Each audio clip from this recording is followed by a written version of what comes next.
daawwattoota kiyya waan addaatiin waan babbareedaa takka lama sadii isin garsiisee isin wajji bobba'aa jeeti arraan tana ummanni namaa baay'ee jaalala keessatti waa hedduu dabarsa baay'ee waa hedduu kan dabarsu keessaa tokko waan addaatu nama ajaa'ibsiisa amma fakkeenyaaf jaalalaan michiyyoo saniif qabu hedduu bakka isii jaaladhaan maqaa isii himuu baadullee hedduun jaaladha isilleen hedduun hafeeti beete gin ammoo jaalaleesiitiif biyya hedduu hin dheeyne amma fakkeenyaaf Ingiliis hin dheeyne Ispeen hin dheeyne jaalaleesiitiif hedduun isii jaaladha Ispeen hin dheeyne amma fakkeenyaaf Juventus deemuus hin dandeenye maaliif jennaan isiitu silkii naan dawwaliin silaa silkii naa dawwalte ana keetiin karaa Juventus deema yookaan keetiin karaa Ingiliis deema yookaan keetiin karaa Ispeen deema kanaafuu silkii akka naa dawwaltume du'ee naa godha daawwattoota keenya waliin daawwattoota keenya isii baay'een isii jaaladha takka isiniin bobbohaarsa naa dhageeffadhaa jaartii tiyyata naas niin afeera naa hojii jiraadhaas naas dhageeffadha.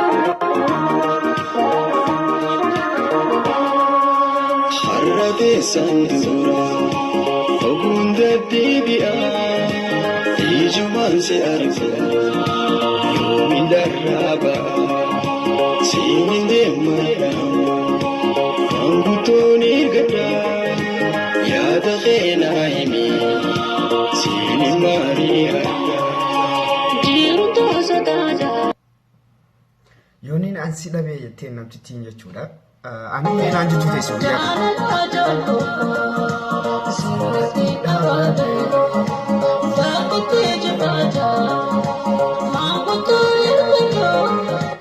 si wajjin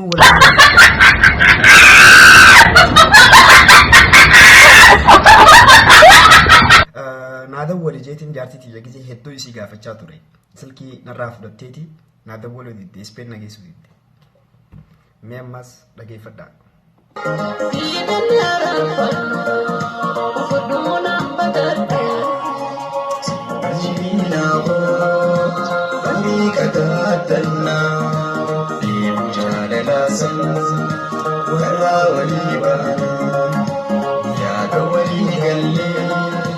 Jaalala soorannaa aadamni jaalala keenya garaa gabnaa haasina jaalala keenya garaa gabnaa.